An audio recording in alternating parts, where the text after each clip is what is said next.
Welcome to the Top 10 Gardener with Master Gardener Ken Lain. Gardening can be challenging, but with Ken's tips, tricks, and top 10 advice, you'll reap huge rewards. Now, welcome your garden host, Ken Lain. And welcome to this week's edition of The Mountain Gardener, your host, Ken Lain, here every week talking about the landscapes of northern Arizona. We are into the planting season. You should feel some pressure for certain kinds of plants. If you're, if you're going to plant, let's say a new pine tree, a big blaze maple, new fruit trees, the ideal time to plant those is before they wake up. You really do want to get those in the ground while they're still dormant, or so they've got time to acclimate, get used to the weather, which we brought them in. They're here at the garden center. They're acclimating right now, but that's to the outdoor ambient temperature.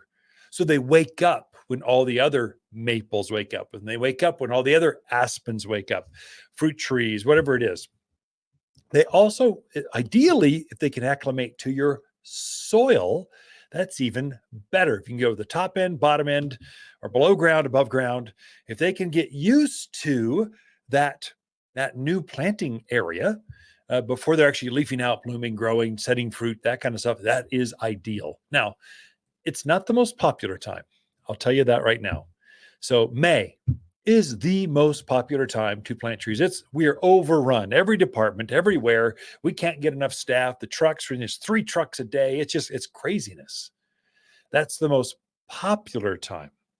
But the healthiest time, the best time for your plants, actually, it's even better for you because May is going to it starts to get warm. It's 80 degrees. There's prevailing southwest wind. It's dry. It wears on you. It's hot during the day. Right now, it's nice and cool. You can work all day. You can work until you decide you don't want to work anymore because the weather's not going to beat you down for the plant or for you. And so it's a good time to plant. Now, I would say maybe not ideal to be planting summer things. That is, I've got people asking for crepe myrtles and some butterfly bush, Rosa Sharons, those summer, smoke bush, all those things that bloom in the summer. Now, those are real late to wake up. So, I mean, most folks get tricked into thinking their crepe myrtles are dead. They're going, no, it's not leafed out. Everything else in my yard, my lilacs have already bloomed and they're leafing now. My forsythia are done and they're fully leafed. What's going on with my crepe myrtles? Grapes can be that way. They have certain plants have zero interest in spring. They want it to be warm. They're kind of like a lizard. They want to crawl up there, sunbathe on a rock, and just take in the sun. And they're not going to leaf out until they can do that. Well, they're going to be until it's end of April, first part of May before the grapes are really taking off. Whereas your roses, they're already leafing out. Your forsythia, they bloomed this week. Out in Prescott Valley, the purple leaf plums. It's a pink blooming tree. You're seeing a tree out there just cracked this last couple days. They love the spring season. So it's time to plant those things. And if you can put them in the ground just before they wake up, that is the peak window. I mean, the peonies here at the garden center, they are growing an inch a day. It's wild. It's kind of fun to watch. As a gardener, I mean, I've been doing this 32 years. I never tire. I mean, I love coming to work and going, I wonder what grew more since yesterday. This is kind of fun. So it's like Christmas for gardeners all the time, only I get to work in it. I get paid to come to work and play with plants. I mean, this is like the best job ever. And so it's a good thing. If you're thinking of the spring blooming plants, so we are stocked full of lilacs. They're everywhere. We got every variety, every size, every color, every dwarfs, mid dwarfs, standard, the one your grandmother grew. We got them all. If you can they're heavily budded up. They're not quite blooming. They will be within days, but they're not quite blooming. But if you can put those in the ground before they bloom, they will acclimate better because you've put them in the ground, and you'll get to enjoy those flowers longer than if you're to come into the nursery in 3 weeks. They're all in full bloom. Every cart's got a lilac on them. It will sell out. That's the goal, at least. We don't want any left. So we make room for the summer blooming things. We have more crepe myrtles coming. We've got some now, but they're just twigs in a bucket. Lilacs are heavily budded and inspirational. That's exciting. So we have more of those. So if you can get them in before, and that's what I want to share with you. You are seeing things bloom right now. Things have spring hit this week. So Prescott Valley, Lisa and I were out there a couple times this week. We love going out there, hitting the movies. Audio Adrenaline was putting some stuff for us out. They were just doing work for us on a truck I have. So we were out there a couple times, and the purple leaf plum, that's one that kind of announces spring, is opening. The one right after that, so it will be purple leaf plum, is this ornamental plum, bright pink flowers. When it's done blooming in about 3-4 weeks, it starts to put on these purple leaves. Doesn't necessarily put fruits on, but it's just you're planting that for the flower and for the purple foliage. There's a certain place to have that. And then right after that, or as it's ending blooming, the red buds start blooming. In Prescott Valley, you all are famous. The town of Prescott Valley has done such a good job at planting trees out there. That's why they make the best of the best list. Arbor Day, whatever, they are on track for planting more trees. They just do a good job. And those two are kind of the primary ones they plant for the spring season. Well done. So red buds are a shorter tree. They're about the same size. Maybe call it high teens. So under 20 feet tall, rounded shape. So they take the wind really well. Red buds are actually a native here. So there's a wild variety. It's called Western red bud or Mexican red bud. There's a couple native varieties that grow here, but all the varieties do really well. And so they'll basically be different sizes and different leaf colors. The flowers are always going to be pink, bright pink. That there's different, I guess there's different brightnesses. Is that even a word? Intensities of pink. So like Oklahoma red bud or Merlot red bud have a real, like a magenta, real like fluorescent pink. It's very bright. The standard one we've grown for years is Eastern red bud. It's the tallest of the varieties, like a mini shade tree. It has a lighter pink, but all have pink. And then the leaves can be anywhere from green to like Kelly green to purple to variations to, there's one called flamethrower. The new growth comes out red, and then the leaves are like gold color. It's very pretty. It looks like a flamethrower coming out as it emerges with growth, and it has some green on it. It's very pretty. So it's a newer variety, but it has a real bright, that's one that has that fluorescent a pink color to it. All take the wind, all take the sun, and they're equally hardy. So, but now's the time. Forsythia started blooming in Prescott, at least here in my neighborhood. We are seeing forsythia. There's a yellow bush that's covered in yellow flowers. It opened up just this week. And so as you drive around, you'll see more and more and more of these. And so it depends on what altitude. So the higher elevation's a little cooler, but really it comes down to which part of the hill are you facing? So the east exposure, the south exposure, those two, the landscapes that have that exposure will bloom first. The ones that are pointing to the west and the north, they will bloom about a week, 10 days after your neighbors do on the east side. It's all because it's just a little warmer. That north side stays cooler. And so the buds stay compact. They open a little bit later. So don't be concerned if you see your neighbors going, oh my gosh, their lilacs are in bloom. What's going on with mine? Just give them a moment, give them a week, and they too will be in bloom. And when your neighbors, those east-facing, south-facing neighbors, when they have bloomed out, yours are still going to be in bloom. So yours might even bloom longer because it's a little bit cooler, more shady. They won't dry out, that kind of stuff. So enjoy the spring season. Flowering quince start heavily budded, starting to crack color. The Mediterranean heath has been blooming. Camellias, they have been in bloom. I have some winter blooming jasmine. It's a shrub. It's a green shrub that has small leaves, but it starts even before forsythia does with this bright yellow flower. At first, you'd think it's a forsythia, but nope, it's a flowering jasmine. Doesn't have the fragrance that southern jasmine or star jasmine does, but it has a brighter flower.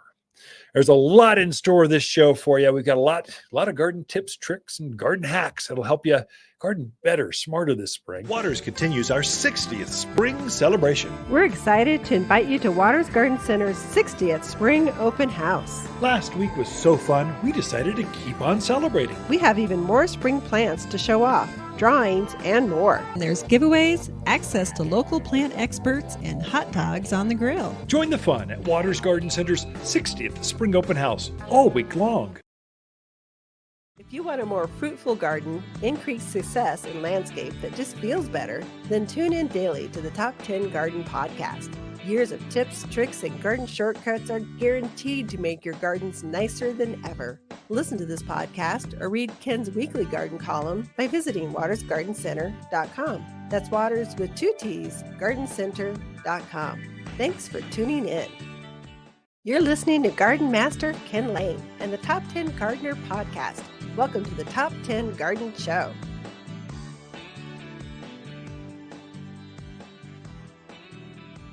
And we are back with Lisa Waters Lain in the studio. She comes each week with your garden questions. Just what are people talking about? And boy, are gardeners starting to talk, aren't they? They're definitely kind of fun. The classes are bigger. Yeah. There's more views online. I'm noticing our Instagram reels where we have these segments broken out into little segments, kind of snippets, 92 minutes at most. So it breaks it down, and they're getting hundreds of views each day. So it's every day. There's a little bit one. If you're into this, if you're into gardening, it would be worthwhile going to Waters Garden Center and just follow and subscribe and do all that kind of stuff. It's going through our YouTube channel too. A little bit longer format, but the reels, you can listen to anything for 90 seconds. 10 minutes, that might be a commitment. An hour-long program, that's what the radio show is. That's just too long. Unless you're working out in the garden and you just want to put us in on the radio and listen in. It's kind of fun. So I know we get out there. I had a question because they can write questions in on the website. I had a question from New Hampshire the other day. Really? And I'm like, you might want to check in New Hampshire. So there's certain areas that, this is zone 7 gardening. Yeah. And so we go down into zone 5, which would be Flagstaff and Williams, White Mountains. We can go up to zone 8. That's Dewey, Sedona, those areas. But pretty much we're all sort of the same. Well, when you look at it that way, because northern Arizona is so diverse, we're kind of like Vermont, New Hampshire, North Carolina, Virginia, all the way across the country, Nashville. We're kind of the same zone, the same advice.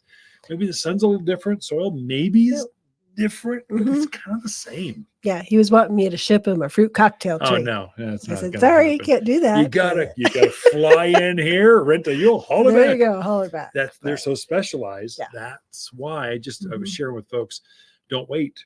Right. For the more specialized it is, grab it now because it won't be here in a week. It will be out. Yep. There's no more. That is true. So questions from folks. What are people talking about? Well, Jess would like to know, is it too late to prune fruit trees at this point? And then what about roses? Is it too late? Have you missed that golden opportunity or what do you do? Jess, you're fine. Actually, this is probably the ideal time. So March is a good time. I would say you should feel some pressure. Okay, we're halfway through March. You need to get on this. Stop waiting. So by the end of the month, I think you're fine. Roses prefer to be pruned when you're starting to see that new growth. As they're growing, that's kind of your cue. Go for it. If your fruit trees are heavily budded, even if they're just cracking a little bit of color, go for it. Once they're in full bloom, you're kind of getting past the peak time, but better to prune it when you're past the peak time than to not prune it at all, because fruit trees, they like to be pruned. Right. So I think you're spot on. Go for it. Don't worry about it. Good. All right. Next question is from Valerie. She says, I saw the lily of the valley shrub at the store. Can you give me more specifics? Sun, shade, how long does it bloom, and what type of soil does it like? Well, first of all, Valerie, thanks for coming in. It's kind of visiting. That's super. And right into question. That's awesome. So Lily of the Valley, they've just started to crack open. I showed them off at last week's class. They were starting to bloom, and they've got this intoxicating smell. There's this fragrance that's even brighter than lilacs or roses. It's just very, very bright. It can almost be too pungent sometimes. So it's perfect in a container because they stay small, and they're shade lovers. So you could put it in a container under that overhang, north facing gardens, under overhang of a patio or deck. It would shine with that. It's a good perennial, evergreen, gets up about knee high, and just stays that without any pruning, just stays that size. There's very few shade loving perennials that keep their bounds, that won't outgrow their space, that has that kind of fragrance. It's really good. And the beauty is, if you're in that wildland interface, I see you got bunnies or deer coming through, they don't eat lily of the valley. So you should be good to go with that. So put it right out there in the gardens, in a container, in a raised bed. It'll take our climate, no problem. Just that sun in the middle of June, that 10 to 2 sun, that's hard on it. It'll get brown tips on the leaves and all kinds. If you've grown in other parts of the country, it's been fine in the full sun. Here, it needs some protection. So, and how long does it bloom? Oh, all spring. Like from now through all spring. It is a long blooming shrub. Crazy long. And I think we have 3 different varieties in right now. There's a silver one. That's variegated. Yeah, variegated. There's a green one, the traditional one that we've grown for years. And there's a new one, something it's rose. got red growth on it or something. They're really pretty. Definitely. So check those out. Now's the time. You'll find Lily of the Valley, best selection now. In the summer, you won't find any. Okay. Just kind of comes down to that. All right. Next question is from Dan. He says, I really want to put in a Colorado spruce, but I live in Dewey. Will they grow there, or is there a tree that would actually do better there? Dan, so great question. So the native one that grows there is Arizona cypress. Okay. That grow there, it'll naturalize and just grows by itself. It sounds like you want a Christmas tree looking tree, and Arizona cypress does not look that way. And so Colorado spruce will grow there, no problem. But you'll probably need to put it on a drip system. You'll need to do that for anything out there, no matter what, until it gets fully rooted. So it takes a couple of seasons for the roots to get fully engaged into the gardens. So to grow out there, even a native like Arizona cypress. A Colorado spruce is actually a bigger plant. Colorados, they get, 50 feet tall, and they will get that big out there. No worries. I think at all elevation, you'll see spruce all the way down to even the verde areas. You'll see spruce as long as they're irrigated. So Prescott Valley, irrigated. So as you get higher elevations, the Groom Creeks and stuff, that's where they naturally grow. Yeah, you probably water them until they get rooted, and then you let them go by themselves. But they always look better. A little bit of food and water makes everything look better. So Dan, I'd say, don't worry. Come on in. Let's show you how to make this thing go. And you're probably watering a deep soak once a week. It's probably enough for those because they've got a pretty big root ball. Even in the peak of summer, maybe when it's 100 out there and you get that wind that funnels through that valley area, maybe it's twice a week at most. If you're going to kill a Colorado spruce out there, it won't be from the heat. It'll be from overwatering. Yeah, if you get into some of those clay patches out there, you do have to be a little more careful. There's a caliche layer that runs out that 69 corridor that can be really rough. So just make sure that the spruce drains. So if you're in doubt, here's how you test it. So you're planting a new pine tree or spruce or whatever, Arizona cypress, whatever it is. Dig your hole and you're going, oh, this soil seems really hard. Oh my gosh, I need a jackhammer. If you've got that kind of soil, test it before you plant. And so what you do is you dig your hole, and then you fill it up with water in the morning. And if water is still sitting in that hole at the end of the day, you've got a problem. You just dug a bathtub. Dig it deeper, fill it up, and add some bubbles. Enjoy it, because your trees aren't going to like it. Right. What we'll do is we'll dig a chimney. We'll take a piece of that hole, and we'll dig a piece of it out until we get to the next soil band. And usually there's a rock, a boulder, a caliche layer, something's underneath there that's not allowing the water to penetrate. As soon as you break that, even with a digging bar or jackhammer, many times we'll take the jackhammer, just fracture it down, and it will start draining. And the soil never lies. So if you fill it up and it's drained by the end of the day, you're good. Mhm. Go plant whatever evergreen you want. If it's still sitting there, really you're talking cattails. I mean, mint, you can't kill mint. It's something that likes boggy, yucky water. So soils, gooey soils. Right. Okay. I think we have time to get Sherry's question in. It's a quick one. Wants to know when she should start watering her lawn again and how frequent. Yeah, now. So I'd fertilize it now. Take the 744 all-purpose food. It's a granular food. It's like magic for lawns. Oh my gosh, you will wake it up and be green like next weekend. Make sure the lawnmower is sharp and ready to go. And then start watering. So March, plants agree. They'll start greening up like immediately. So I'd say now's your time. Go for it. And we are like that. We're out of time. Continues our 60th spring celebration. We're excited to invite you to Waters Garden Center's 60th Spring Open House. Last week was so fun, we decided to keep on celebrating. We have even more spring plants to show off, drawings, and more. And there's giveaways, access to local plant experts, and hot dogs on the grill. Join the fun at Waters Garden Center's 60th Spring Open House all week long.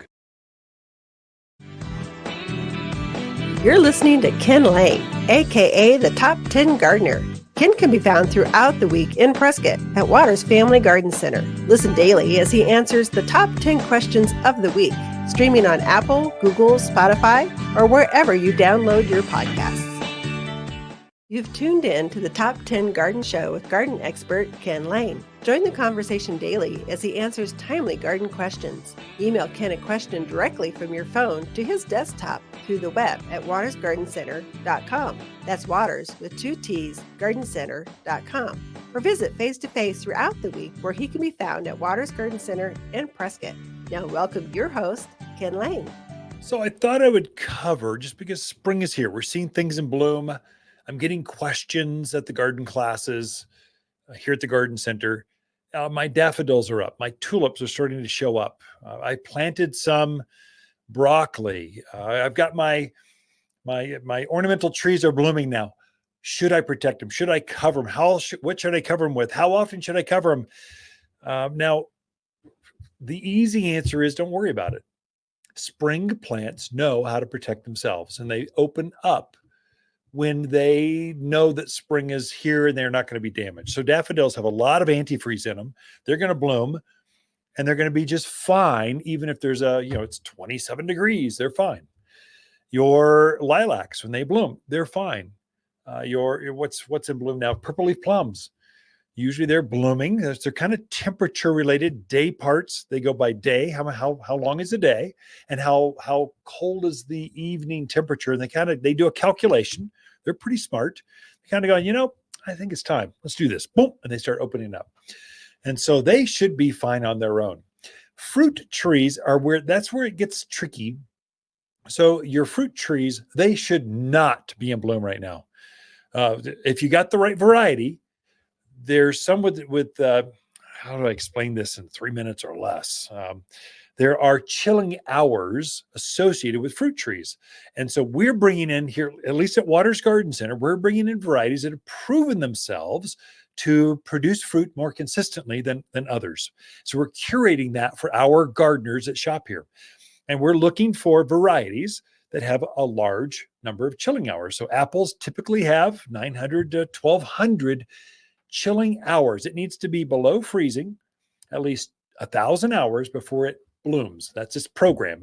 It goes by its counting. It's got a ticker. It goes, okay, let's see. Tonight I was freezing at least 5 hours. Okay, there we go. Check the box. Your pears will be similar, about 900 to 1,200 hours. It needs to be below freezing before it hits a trigger and goes, I'm going to bloom. Then it would be your peaches and cherries. They kind of need, I don't know, they don't go to 1,200. If they did, we bring them in. But generally, they're going to bloom a little bit earlier. So they're going to be anywhere from 700 to 900 chilling hours before they start to open up. Your desert varieties, they might only need 200 chilling hours. Of course, the deserts don't get cold very long. And so they want them to bloom real early so that they can get them produced. They can produce fruit and harvest before the heat of summer. Totally opposite from what we do up here in the mountains. Here we want them to bloom as late as possible so we get out of that risk of frost. And if they are in bloom, if we're getting a frost, then you need to cover them or protect them. That's for fruit trees. That's not for lilacs. That's not for spring blooming quince. That's not for, red buds and purple leaf plums. And these things, they don't mind some cold. They have more antifreeze in them naturally, so they can protect themselves naturally. So I wouldn't worry about most of the things that are in bloom right now because they're fine, unless you've got a desert variety of fruit or a citrus plant. Citrus does not grow up here outside in the yard because they bloom way too early, and then they have very little frost protection built into them. They don't have antifreeze. They'll go down to about mid-20s and then they just get vaporized. Of your desert blooming, your desert cacti, they've got zero antifreeze in them. You look at them cold and they turn to black mush and fall over. So, but the things that are blooming now that I've seen around town, your forsythia in bloom, they love it. They'll bloom actually longer if they're actually getting a touch of frost and cold. They'll keep that flower longer. So I wouldn't worry too much. A lot of folks that are maybe new to the area, they're from the desert areas or Southern California, more tropical Hawaii areas, they're all worried because it's below 50 degrees. What should I do for my plants? Nothing. Leave them alone. They're fine. They're used to this. If you planted the right plant, you'll be fine. Same with your flowering heath or heathers. These are perennials, evergreen perennials. They've been in bloom. They're perfectly fine. They're happy when it's cold out. Rhododendrons, azaleas, they're great. They love that. It's fine. Leave them alone. The buds are not going to be damaged. Typically, if the buds are still tight, they're still protected, they've got this outer skin over or shell over the flower, they're not at risk of being damaged. Rarely. It's when they start to open, that's when some things can be exposed, and it's going to be mainly your fruit trees. And so the varieties, I would say, do your homework on your varieties or know where you're buying your fruit trees from. If you're going to commit to that, you'll want to make sure you plant it right, because it'll be 5 years in, you're going, my fruit tree never blooms, and I don't know why.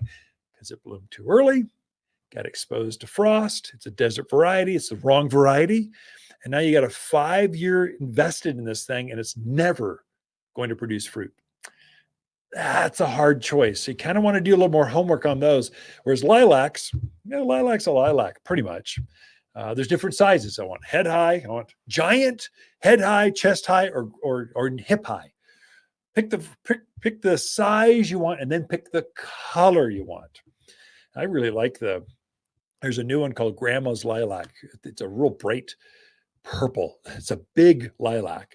It's beautiful. Oh my gosh. Anyway, that's it for this segment. Don't worry too much about plants. They can protect themselves out in the yard, even if it's frosty. Waters continues our 60th spring celebration. We're excited to invite you to Waters Garden Center's 60th Spring Open House. Last week was so fun, we decided to keep on celebrating. We have even more spring plants to show off, drawings, and more. And there's giveaways, access to local plant experts, and hot dogs on the grill. Join the fun at Waters Garden Center's 60th Spring Open House all week long.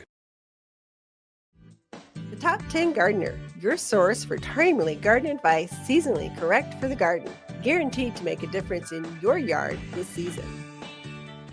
You've tuned in to the Top 10 Gardener with garden expert Ken Lain. Join him daily as he answers timely garden questions that are sure to make a difference in your gardens. Now welcome your host, Ken Lain.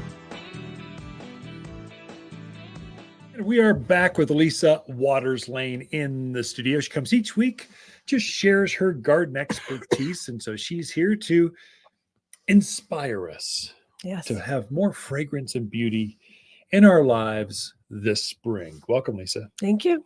Good to be here. I don't know how you brought all these plants in the studio. I have no idea how you carry. What do you have, like a backpack and a I use a shopping cart. Oh, there we go. That's pretty good. Like 24 plants. There's no way you got enough time to share all those. No, but I walk through the yard and I'm like, oh, that's cool. Look excited. at that. Oh, look at that. So too. I start grabbing things, and I know it's too much, but You should start with those amaretto. Oh my gosh, those came in. That is amazing. So these are really cool. So Amaryllis, most people think of amaryllis as a Christmas plant. It's that bright red or sometimes white, big trumpet shaped flower.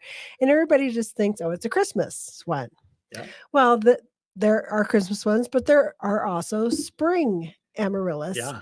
So this is the first time I think we've ever brought these in.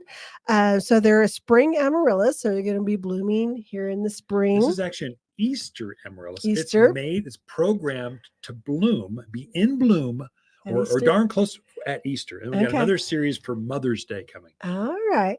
So these are really cool because they are, you people who are just listening can't see it, but they're wrapped in a wax. So what that does is you don't have to put it in soil. You just leave it in this wax. You don't have to worry about watering it. Yep. You just enjoy it and you watch it grow. It has a real cool little stand on it, so it stays nice and straight. You don't have to worry about it falling over. Yeah. But what makes these a little different also from the Christmas ones is they will put 3 to 4 stems on. Yeah. So you'll get different bloom times off of each stem. So it should be in bloom for 10 to 14 weeks. Yeah, that's pretty cool. Yeah. So really neat. This one, the pink one is a pink and white variegated. There's like 4 or 5 different colors we got in. So this one, the bloom is pink and white with the pink wax around it. Yeah. Great if you've got kids, grandkids. Oh, yeah. Great for people in nursing homes, people in small apartments. Excellent for that. They get to enjoy watching it grow. These things grow like inches per day. Yeah. They'll get 2 feet tall. Yeah. And these actually, I talked to the farmer that grew these. Mm-hmm. This is a specialty of his. This is what he does. If you look at a Christmas cactus, it's a 1-year amaryllis. So it's a much smaller bulb. So amaryllis are a bulb, like a daffodil, a tulip, a crocus. Right. Only this one's on steroids. This is the size of a small child's head softball. It's softball or small bowling ball, or it's like cricket, something like that. It's huge. It's gigantic. Mm-hmm.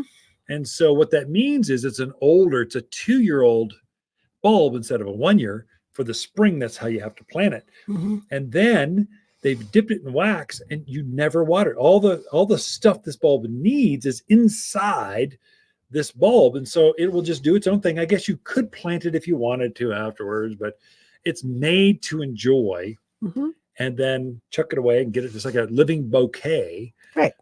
For gardeners. It's not a cut flower. So that's how you get weeks and weeks and weeks of bloom. And then the flowers, you get more flowers and bigger flowers because it's a much older bulb. Right. So it's like a bulb on steroids. It's like a Christmas amaryllis, only not red. It's prettier on steroids. It's beautiful. I'm so excited. We're taking several home. And this one, so this is another variety I brought in. That's so this one's actually wax dipped, but it has dried rose petals around it. So it's very decorative as well. The bulb part is decorative, and then you'll get the big, beautiful. This one has mauve bloom. This one's called Revelations, I believe. And it'll be like a really dark mauve color. Like the color of the rose petals. Yeah, pretty much. They dipped this amaryllis in rose petals. If you're driving right now, you should pull over and think about this, or at least turn the car around, come to Waters Garden Center, check this out. You've never seen this before. It's so cool. Yeah. I saw these. This thing is again the size of bigger than a softball. It's huge, with at least 2 to 3 flowers going to come up on this and blooms a long time. So I saw these and went, I don't get excited about plants very often, but these I saw. Wait till you see the Mother's Day list. Oh my gosh, it's really neat. Some have succulents glued onto them in moss. It's really neat. So super cool if you're doing Easter baskets. Yeah. Hey, maybe throw in an Easter basket. That'd be kind of fun. Those kids don't need candy. They don't need a chocolate bunny. They need an amaryllis that blooms and they actually would really love it. You literally almost feel like you could sit there and watch them grow. They grow so fast. So wanted to point those out. Really cool. You got to come in and check them out. We're also getting some of our more springy perennials and wildflowers in. So columbines are in, which I can never remember the botanical of. But we got the songbird mix in, which comes in blues and purples and reds and yellows. So just a really nice announcement of spring with those bright colors in there. And this is nice. It will drop seed and come back from seed the following year. The plant itself will get bigger. Just super for our mountain Quad City There's locations. a native variety up in the mountains. Mhm. It's kind of our wildflower up here. This Mhm. and poppy are the two. So you'll see these growing wild in the forest. And So, if I'm not mistaken, very animal resistant. Very Am I much, right? yeah. Yeah. Although the yellow one, I know the native one is yellow. Yeah. I'm not so sure about these bright purples and reds. They might be Sometimes more- the deer can eat just the flower. They'll leave the foliage alone, but sometimes they Stinkers. eat the flower. It Yeah, depends on the that's true. herd and how Uh-huh. how bored they are. Right. So super little plant for here does very, very well. I know deer don't eat euphorbia. So Yes. that's So good. I brought in two cousins of each other. These are both euphorbias. The Gopher Plant, which is Euphorbia rigida. We have a huge one in our yard that is now in bloom. So the bloom or the bract on it is like a chartreuse green. Yeah. Kelly green. It's beautiful. It's absolutely beautiful. And the thing I love about these plants too is just the structure of the plant is very architectural. It's very unique in the structure. Nice evergreen. Yeah. Great kind of low growing ground cover type shrub for you. Yeah, below knee high, maybe a foot. Perfect for those spots that are just brutally hot. Yeah, that's where we have And you're like, I've tried this and I've tried that. Yeah. These love this spot. So this is the regular Euphorbia rigida Gopher Plant. And then we also have its cousin, the rainbow ascot. I just love that name, Rainbow I know. Ascot. I We need often more ascots wonder- in the world. Like, how'd they come up with that? But you can see the color on that. You get more than just green. It's a very variegated. It's got the yellows, the pinks on it. Very attractive. Has the same flower, so Yeah. it gets that real bright green bract flower to it. Also very attractive. Take our cold. Animal resistant, heat loving, drought tolerant. Every yard should have 3. I think we have Yep. at least 3, We have way maybe more more. than that, yeah. But super plants, sometimes they're hard to find. The rigida, believe it or not, Impossible. is impossible Yeah. to find. And I'm like, And why? this looks like a prehistoric. It screams Arizona. It's like Gila monsters should be running around the bottom of it. I mean, it's Yeah. just beautiful Arizona plant. And I would say they do great in containers as Yeah. well. So ground or container, very versatile plants. So we got a nice supply of those in. And then the other plant that screams spring in the Yeah. Quad City area is the forsythia. So I'm trying to think if I've seen any started to bloom yet. Our In our neighborhood they neighborhood. just opened. They a couple just days opened? ago. Okay. They just opened. Yeah. So they're kind of one of that first announcements of spring as well. They have that beautiful yellow blossom.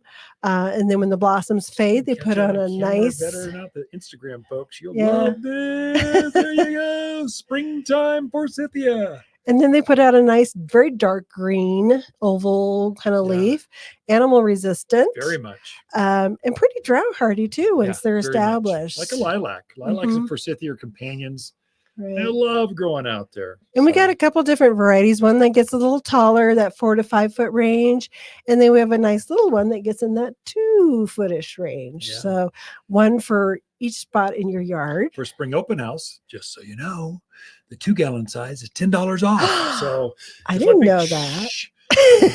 Only the people that tuned in can know that. And plus people Ah. that get the paper, plus people that are on social media, plus people that are.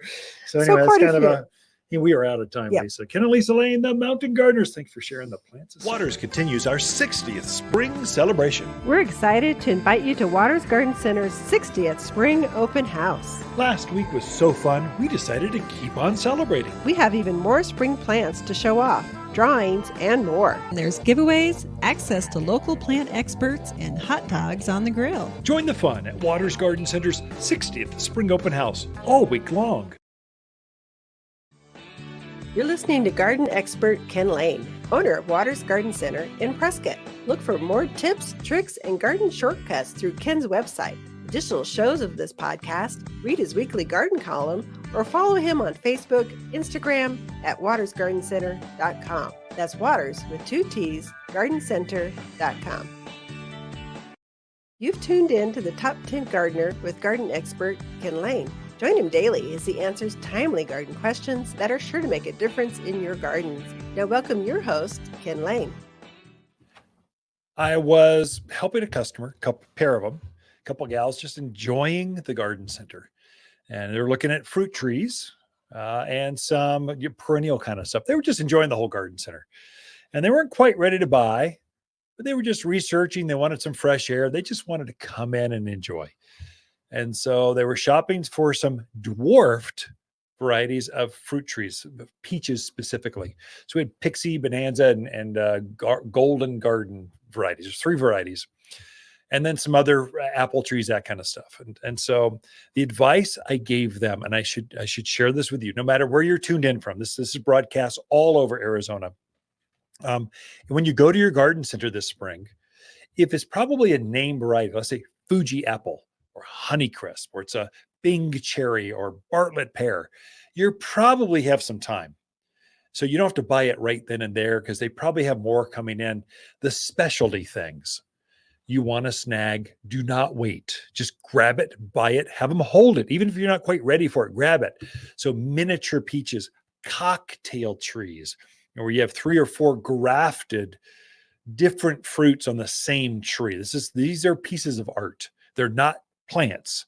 And so they're very old, and they're just not very many of them. They're very specialized. The more specialized it is, the sooner you want to grab it, because it won't be there when you come back, even a day later. I mean, they go real quick. As soon as this weather clears, all the gardeners are going to come out of the woodworks, and it's going to hit all at once. And garden centers, like, they live for this. We stock up for it. We're ready for it. There's a tidal wave of gardeners, and we're gearing up for them. And so one that really gets tight, that has personality, are any of your topiary. These are shaped, kind of spiraled, pom-pommed, unusual. They're on structures. If it's got a shape, if it's espalier, that is, it's grown real flat, so it goes up against a fence or a wall. These are really specialized, very old varieties of plants, and there just aren't very many of them. So we grab as many as we can, and then they're just gone. It's like, well, can you order more? No, there aren't any more. This is it. This is all we get. You have to secure these things back in the summer of last year, and now you get them. It's not like you get more. Whereas just a single variety, apples, a Fuji apple or whatever, Macintosh, I want Comis pears, you're fine. If you've got Prescott Blaze maples, yeah, I've got hundreds of them, different sizes. If you want the really big one, I want the biggest of the big. Okay, I only have 3 or 4 or 5 of those, and then I've got 50 of the 15-gallon size. So those, the bigger they are, the more specialized, the older they are. You want to grab them early. So just some insider tips. If you enjoy this program, we've gotten better. And so we are now taking these segments and we're throwing them through our YouTube channel.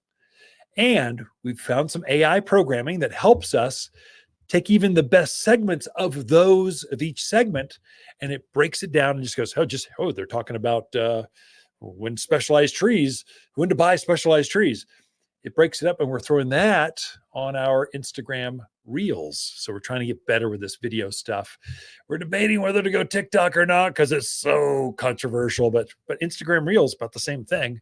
So we're throwing them on there. But take a look, subscribe, follow us, and you can get it's the video version of this. You get to see this live, not just the audio. It's kind of fun. I like looking at myself most of the time when I look good. When I've had a hard day, it's a little harder. So anyway, take a look at that this weekend. Spring open house. Come talk to us. It's fun. We still have our growers in. We don't care what the weather is. We're still going to have gardening. We're still going to be here. We're still going to talk to folks and kind of help them garden better. Throughout the week, Lisa and I camp out here at Waters Garden Center. We love talking to fans of the show. Waters continues our 60th spring celebration. We're excited to invite you to Waters Garden Center's 60th Spring Open House. Last week was so fun, we decided to keep on celebrating. We have even more spring plants to show off, drawings, and more. There's giveaways, access to local plant experts, and hot dogs on the grill. Join the fun at Waters Garden Center's 60th Spring Open House all week long. If you want a more fruitful garden, increased success, and landscape that just feels better, then tune in daily to the Top 10 Garden Podcast. Years of tips, tricks, and garden shortcuts are guaranteed to make your gardens nicer than ever. Listen to this podcast or read Ken's weekly garden column by visiting watersgardencenter.com. That's Waters with 2 T's, gardencenter.com. Thanks for tuning in.